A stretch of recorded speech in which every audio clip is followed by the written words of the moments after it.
आज की वीडियो थोड़ी लंबी होगी और आज में हम लोग पढ़ने वाले हैं छत्तीसगढ़ का समग्र इतिहास। और बिना समय व्यर्थ किए हम लोग स्टार्ट करते हैं। तो पहला टॉपिक मैंने लिख दिया है, छत्तीसगढ़ का नामकरण एवं प्राचीन इतिहास। तो स्थापना दिवस मैंने ऊपर लिख दिया है। मुझे पता है जो लोग इसकी तैयारी कर रहे हैं उन्हें ये बात कंठस्थ मालूम है, फिर भी मैंने लिखा है। चलिए बिना समय व्यर्थ किए हम लोग स्टार्ट करते हैं आज के टॉपिक को। तो आज हम देखेंगे कि छत्तीसगढ़ नामकरण कैसे हुआ। सबको पता है, मैं जो ये दक्षिण कौशल लिख रहा हूँ, जो भी व्यापम की भी तैयारी करता है उसे भी ये बात पता होती है कि छत्तीसगढ़ का पुराना नाम दक्षिण कौशल है। ठीक, बट मेरी वीडियो में क्या मिलेगा, मैं अपनी वीडियो में ये दिखाऊंगा कि दक्षिण कौशल कहाँ कहाँ लिखा हुआ था, किन ग्रंथों में था, कहाँ कहाँ उल्लेख है। तो पहला आपको याद रखना है कि जो वाल्मीकि कृत रामायण है, ये भी काफ़ी लोग को पता है। वाल्मीकि कृत जो रामायण है, रामायण में ये उल्लेख इसका उल्लेख मिलता है। जो सेकंड पॉइंट लिख रहा हूँ ये इंपॉर्टेंट है। इसके अलावा और कहाँ मिलता है इसकी जानकारी, तो कलचुरी कलचुरी राजवंश में डैश कर रहा हूँ, जो रतनपुर शाखा है, रतनपुर शाखा है, उसके कौन से राजा, किस राजा के अभिलेखों में इसकी जानकारी मिलती है, तो वो राजा है जाजल देव। इस राजा के अभिलेखों में दक्षिण कौशल वर्ड या शब्द हमें उनके अभिलेखों से प्राप्त होता है। और कहाँ मिलता है, चलिए देखते हैं। सॉरी, और मिलता है कालिदास कालिदास के रघुवंशम में। कहाँ मिलता है, कालिदास के रघुवंशम में कौशल और उत्तर कौशल का उल्लेख हुआ है, जिससे स्पष्ट होता है कि कालिदास युगीन भारत में अवध को उत्तर कौशल और वर्तमान के छत्तीसगढ़ को ही दक्षिण कौशल कहा जाता था। ठीक, और कहाँ मिलता है, देखिए इलाहाबाद इलाहाबाद में जो प्रयाग प्रशस्ति है, ये प्रयाग प्रशस्ति में भी कौशल शब्द का उल्लेख मिलता है। ठीक, जिससे प्रतीत होता है कि यहाँ पे जो कौशल कहा गया है, ये कहीं ना कहीं इसके कौशल में भी एक भाग छत्तीसगढ़ का था। और कालिदास के रघुवंशम में भी कौशल है, कालिदास तो खुद छत्तीसगढ़ में आए हैं। तो ये चार जगह में हमें मिलता है कि कौशल वर्ड कहाँ कहाँ मिला है, तो ये चार हमको मिलते हैं स्रोत। एक वाल्मीकि कृत रामायण में उत्तर कौशल जो था सरयू नदी के तट पर था। उत्तर जो है वो कहाँ पर है, उत्तर जो है वो कहाँ है, सरयू। ठीक, और दक्षिण कहाँ पर है, जो आज का छत्तीसगढ़ है। फिर कलचुरी शासन के रतनपुर शाखा में, कालिदास के रघुवंशम में और इलाहाबाद के प्रयाग प्रशस्ति में हमको मिलता है। एक और नाम है हमारे छत्तीसगढ़ का, वो नाम है महाकौशल। क्या नाम है, महाकौशल। अब ये महाकौशल शब्द कहाँ कहाँ मिलता है ये देख लेते हैं। तो प्रसिद्ध जो पुरातत्ववेत्ता थे अलेक्जेंडर कंगिंगम, मैं यहाँ नाम लिख रहा हूँ, इंग्लिश में लिख दे रहा हूँ, अलेक्जेंडर। हिंदी में फॉन्ट ज़्यादा सही रहेगा क्या, गड़बड़ हो जाएगा नहीं, चलिए दोनों लिखा गया है। इसने अपनी पुरातात्विक रिपोर्ट जो आर्कियोलॉजिकल सर्वे ऑफ इंडिया की रिपोर्ट थी, इसमें उसने इस प्रदेश का नाम महाकौशल अमीधा का प्रयोग किया। और छत्तीसगढ़ प्रदेश में जो भी हमको ताम्रपत्र कई सारे जो मिलते हैं, इनमें कहीं पे भी महाकौशल नाम नहीं है, एक्सेप्ट इसकी जो रिपोर्ट थी, किसकी रिपोर्ट थी, अलेक्जेंडर कंगिंगम की जो रिपोर्ट थी, सिर्फ उसी में हमको क्या मिलता है, महाकौशल शब्द का ये उल्लेख मिलता है और कहीं पर भी नहीं मिलता है। ठीक, चलिए अगला नाम है छत्तीसगढ़। आप मेरे साथ बार बार रिपीट करेंगे, आपको याद हो जाएगी। छत्तीसगढ़ कहाँ मिलता है? तो हम बहुत बड़े राइटर का नाम लिख रहे हैं, इसलिए हमने कलर चेंज कर दिया है। राय बहादुर, राय बहादुर हीरालाल, राय बहादुर हीरालाल ने छत्तीसगढ़ का प्राचीन नाम छत्तीसगढ़ का उल्लेख किया है। और उनका ये विचार है कि प्रदेश में चेदी वंशी राजाओं का राज्य रहा था, इसीलिए इस गढ़ को, इस जगह को छत्तीसगढ़ कहा जाता है। ठीक, इसके बाद उन्होंने अपने साहित्य में भी इसका उल्लेख किया है। अच्छा, साहित्य के हिसाब से देखेंगे तो छत्तीसगढ़ का जो नाम है सर्वप्रथम खैरागढ़ के, सर्वप्रथम खैरागढ़ के, मैं डैश करके लिख रहा हूँ, आप स्टेटमेंट बना दीजिएगा। खैरागढ़ के राजा लक्ष्मी निधि, है ना, राजा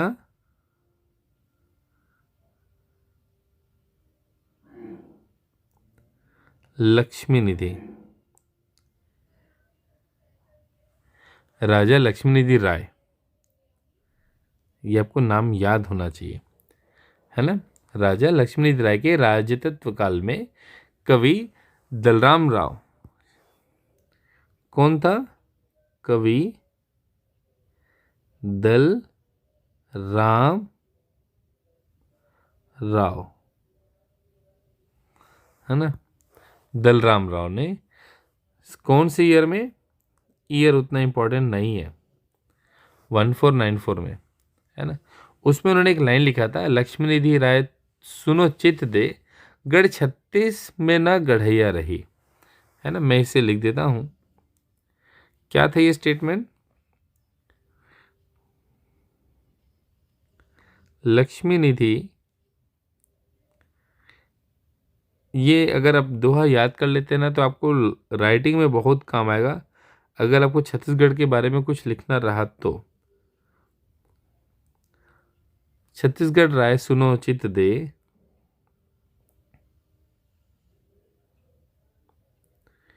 चित दे, गढ़ 36,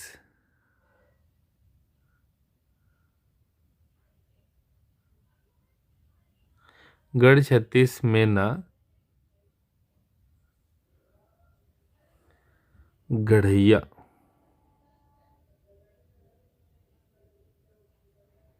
रही। तो हमको यहाँ पे 36 वर्ड, ये हमको यहाँ पे 36 वर्ड हमको यहाँ पे मिल रहा है। ठीक, चलिए इसके आगे बढ़ते हैं, ज़्यादा टाइम वेस्ट नहीं करेंगे इसमें। इसके अलावा हमें छत्तीसगढ़ नाम जो है एक जगह और मिलता है, वो है गोपाल चंद्र मिश्र द्वारा लिखित अगदी खूब तमाशा, है ना। तो मैं यहाँ नाम लिख दे रहा हूँ, गोपाल मिश्र, है ना, गोपाल मिश्र 1686। यहाँ पर भी हमें छत्तीसगढ़ शब्द का उल्लेख मिलता है। और एक और नाम रखना चाहें याद तो लिख सकते हैं, विक्रम विलास नामक ग्रंथि में भी, बट उतना डीप आपको कोई पूछेगा नहीं। ठीक, तो बेसिकली 3 नाम है, दक्षिण कौशल, महाकौशल और छत्तीसगढ़, इतने ही नाम मिलते हैं। अब शाब्दिक दृष्टि से छत्तीसगढ़ का अर्थ होता है 36 किले या उनका गढ़। कलचुरी शासन काल में रतनपुर शाखा व रायपुर शाखा के अंतर्गत 18 गढ़ थे।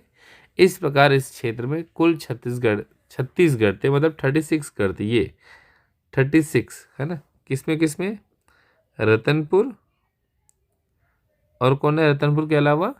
साथ में रतनपुर शाखा, एक ये शाखा हो गई, और दूसरी शाखा कौन सी है? रायपुर शाखा, रायपुर शाखा। ठीक, इन दोनों के 18 मिलाने से ये हो जाते हैं।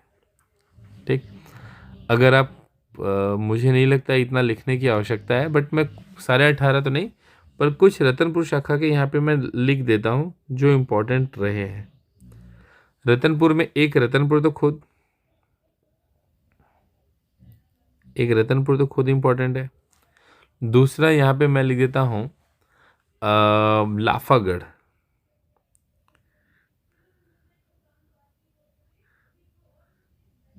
मुझे लगभग सारे याद है, रतनपुर, मारो, विजयपुर, खरौदगढ़, कोटगढ़, नवागढ़, सोंठी, पंडरभट्टा और लाफागढ़। तो इसमें से मेरे को जो नाम के हिसाब से लग रहा है कि वो पिंडरागढ़ और लाफागढ़ और रतनपुर, ये 3 नाम आपको याद रखने चाहिए। पिंडरागढ़ इसलिए लिखवा रहा हूँ क्योंकि अभी पिंडरा हाल फिलहाल में एक ज़िले में भी आया है, तो हो सकता है कि कुछ और भी इम्पोर्टेंट हो, बट बेसिकली मेरे को ये 3 लगता है याद रखने से काफ़ी काम आ जाएंगे। और रायपुर वाले में कुछ ज़्यादा शाखाएं हैं जो आपको याद रखने में आसानी होगी, जैसे रायपुर खुद है ना, रायपुर के बाद पाटन, भूतपूर्व हमारे मुख्यमंत्री जी की ये विधानसभा सीट रही है। और बिलासपुर के बाद ये सिमगा है ना, जो लोग दुर्ग भिलाई से होते हुए बिलासपुर आएंगे रायपुर होते हुए, उनको सिमगा होके जाना पड़ेगा। इसके अलावा एक कॉमन नाम है दुर्ग, ये सब याद करने में बहुत आसानी होती है। और इसके बाद एक और है सिरपुर। अगर आप हिस्ट्री पढ़ेंगे छत्तीसगढ़ के तो कई बार आपको सिरपुर मिलेगा। और बस 2 ठो और लिखवा देता हूँ। एक मेरे हिसाब से है राजिम, राजिम, और एक अकलतरा का पुराना नाम है एकलवार। एकलवार ये एक्चुअली कौन सा जगह है, ये बिलासपुर के पहले जो एक स्टॉपेज है ना अकलतरा, ये वो है एकलवार। तो इतने आपको याद, ये ओवरऑल नहीं है, इधर 18 थे, इधर भी 18 थे, है ना, इधर भी 18 है। तो उसमें जो सेलेक्टिव है वो मैं लिख रहा हूँ। अब जैसे रतनपुर शाखा में एक है, उसका नाम है केंदागढ़, करकरी, तो वो उतना इम्पोर्टेंट नहीं है, इसलिए मैं 18 के 18 नहीं लिख रहा हूँ। ठीक, चलिए। अब ये नाम के अलावा हम लोग देखते हैं कि इतिहास में हमारे छत्तीसगढ़ में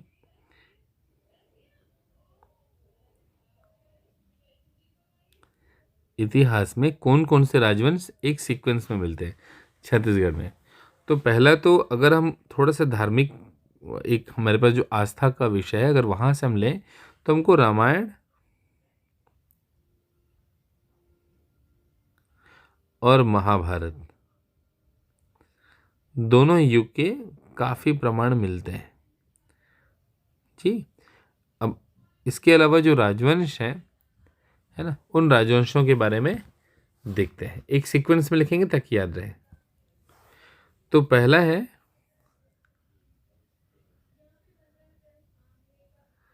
मौर्य राजवंश। मौर्य के बाद जो आता है वो आता है सातवाहन। अच्छा, क्या मौर्य के बाद ही सातवाहन थे? तो नहीं, इसके बाद शुंग वंश भी है, फिर कर्ण वंश भी है, तब सातवाहन है। बट जो मैंने पिछले 2 वंश कहे उनके कोई अवशेष यहाँ पर नहीं मिलते, इसलिए हम उसे नहीं ले रहे हैं। ठीक, इसके बाद आता है कुषाण, कुषाण वंश, मौर्य, सातवाहन, कुषाण। इसके बाद आता है हमारा गुप्त वंश। तो ये तो वो राजवंश है जो ऑल ओवर इंडिया में जिनको देखा जाता है, इनका विस्तार कई राज्यों में था, बट हमारे पास कुछ प्रादेशिक राजवंश भी थे। तो गुप्त वंश के बाद आएंगे वो, क्या आएंगे? तो पहला आएगा राजश्रीय, राजश्रीय तुल्य, एक ये राजवंश आता है। इसका विस्तार भारत के पूरे भूभाग पर नहीं है, बेसिकली छत्तीसगढ़ के एक बड़े हिस्से पे इसका तंत्र है ना, तो इसे हम प्रादेशिक राजवंश कहते हैं। राजवंश के राजतुल्य के बाद आता है नल वंश। ठीक, आपको बस सीक्वेंस अभी याद रखना है। इसके बाद आता है शरभ पुरी,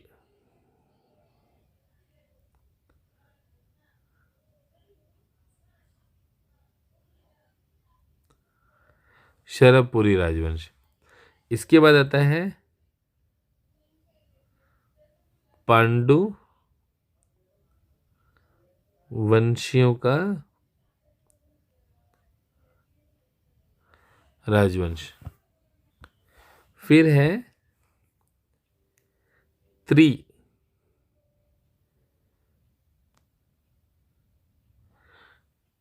कलिंगाधिपति।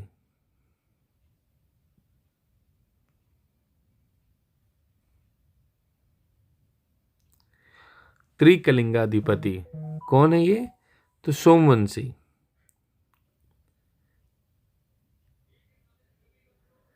प्लीज आप लोग सीक्वेंस में ही याद करिएगा, होशियारी दे के आगे पीछे मत कर लीजिएगा, बहुत गलत हो जाएगा। इसके बाद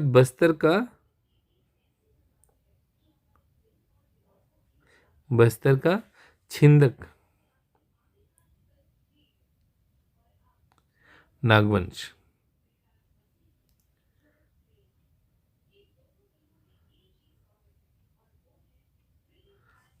ठीक। इसके बाद आता है कवर्धा का नागवंश और कांकेर का सोमवंश। कवर्धा का नागवंश और कांकेर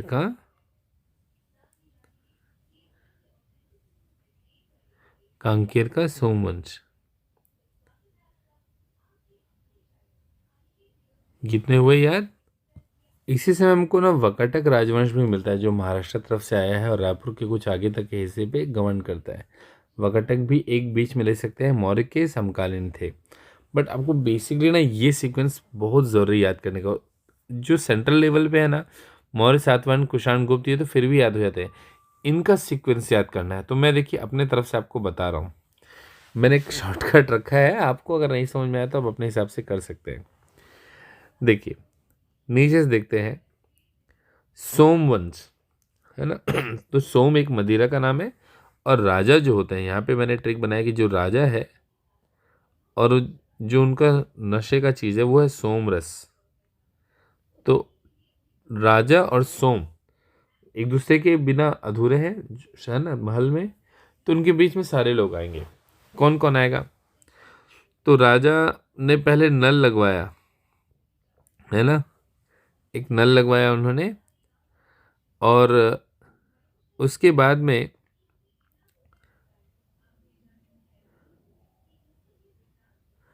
पांडु, ये महाभारत के पांडु का मैंने लिया है कि राजा ने कहीं नल लगवाया, और उसमें नीचे में क्या है, महाभारत के पांडु जी भी हैं। ठीक।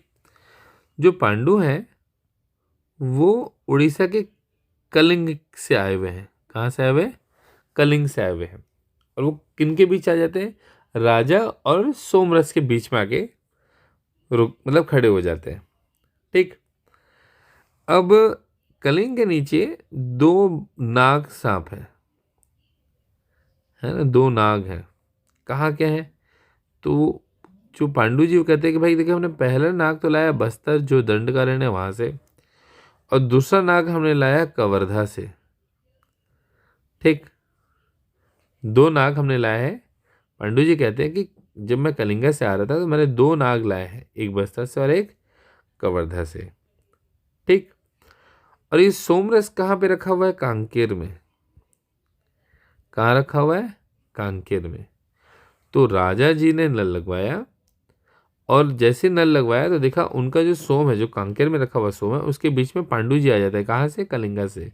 और वो क्या बोलते हैं कि भाई मैंने दो नाग लाए हैं, एक बस्तर से और एक कवर्धा से। ठीक। तो बस एक नाम बीच में याद रखना है कि आप इस पूरे कहानी में शरभपुरी जी आ जाते हैं। बस यही नाम एक तो याद रखना है कि शरभपुरी नाम के एक आदमी आ जाते हैं बीच में, कि वो जो राजा जी नल लगा है वो घचू घटना है, और पांडु, इन दोनों के बीच का जो मसला है उसको मैं हटा देता हूँ, पांडु को हटा देता हूँ यहाँ से। तो राजा नल यूज करके सोमरस को डायरेक्ट वहां मंगवा लेंगे। तो मैंने एक सीक्वेंस सेट किया है। आपको विश्वास नहीं होगा तो देखिए, मैं बिना उसके मैं लिख के दिखाता हूँ आपको। मैं देखिए, पहले राजा, ठीक, फिर आ जाएगा नल, यहाँ पे आ जाएगा पांडु। कहाँ से है वो? त्रिकलिंगा। ठीक।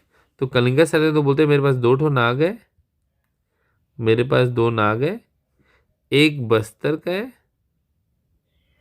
ठीक, और एक कहाँ का है, कवर्धा का है। और ये जो सोमरस है ये कहाँ रखा हुआ है, कांकेर में। क्या रखा हुआ है, सोमवंश, मतलब सोमरस रखा गया है। तो राजा के नल लगाने के इंसिडेंट और पांडु जी के आने के बीच में कौन आ जाता है, शरभपुरी। इतना ही है, तो इसे याद रखना, बड़ा आसान है ये ट्रिक से। आपका कुछ और ट्रिक है तो आप प्लीज इस्तेमाल करें। अब अगला टॉपिक पढ़ेंगे कि कलचुरी राजवंश, है ना, क्या पढ़ेंगे हम लोग, कलचुरी राजवंश कहाँ से कहाँ आएगा, 990 से 1740, ये ईयर में हमारे पास क्या मिलता है, कलचुरी राजवंश मिलता है। बहुत ही इंपॉर्टेंट है, ध्यान से सुनिए, कलचुरी राजवंश। ठीक, तो छत्तीसगढ़ के प्राचीन इतिहास में है कलचुरी राजवंश का महत्वपूर्ण स्थान है।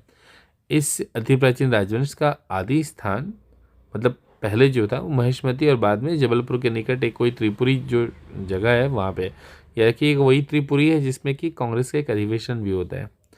तो कलचुरी वंश की एक लाहौरी शाखा जो थी कालांतर में छत्तीसगढ़ में अपने राज्य को स्थापित करती है। तो एक हो जाती है रतनपुर की कलचुरी। अगर वर्तमान रतनपुर की प्रसिद्धि देखा जाए तो चारों युगों में मिलती है। सतयुग में इसका नाम क्या है, मणिपुर है। सतयुग में क्या है इसका नाम, सतयुग में इसका नाम मणिपुर है। किसका, रतनपुर के नाम को देख रहे हैं ना। आप जब रतनपुर जाएंगे तो आपको बिलीव नहीं होगा, इतना पुराना सिटी है। जैसे मैं रायगढ़ का हूँ और मुझे खुद नहीं पता था कि इतने सारे पाषाणकालीन गुफाएं मेरे शहर में। तो रतनपुर का नाम सतयुग में क्या है, मणिपुर है। और फिर सतयुग के बाद क्या आता है, त्रेता युग। इसमें इसका नाम है मणिकपुर, माणिकपुर या मणिकपुर, आई बात समझे। और द्वापर युग में इसका क्या नाम है, द्वापर युग में इसका क्या नाम है, कोई गैस कर सकता है। द्वापर युग में मणि के बाद एकदम इजी टॉपिक है, हीरापुर। क्या हो जाता है, हीरापुर। अब हमारा आज का जो प्रेजेंट युग है, कलयुग, जो हमको मारने भी तुला हुआ है, कोविड और दुनिया की कई प्रकार की बीमारियों के साथ, उसमें आया इसका नाम रत्नपुर। और अब हम लोग आधा त नहीं बोल पाते हैं, हिंदी कमज़ोर हो गई, तो हम लोग पूरा त लगा के बोलते हैं रतनपुर। तो 4 नाम आपको याद रखने चाहिए। जो राजवंश मैंने लिखा है 990 से, ये एक्चुअली में कौन से राजा के लिए है, तो राजा का नाम है राजा, कौन सा राजा है, कलिंगराज। क्या नाम है, कलिंगराज। और ये ईयर बेसिकली इसी का है। ठीक, मैं सोचा तो 20 मिनट से ऊपर का वीडियो ना बनाऊं, बट बन गया 23 मिनट का। तो इसके नेक्स्ट पार्ट में आप रेडी रहिएगा, हम उसमें आगे के राजवंश, कलचुरी राजवंश, जो भी राजवंश होंगे उनको कवर करेंगे।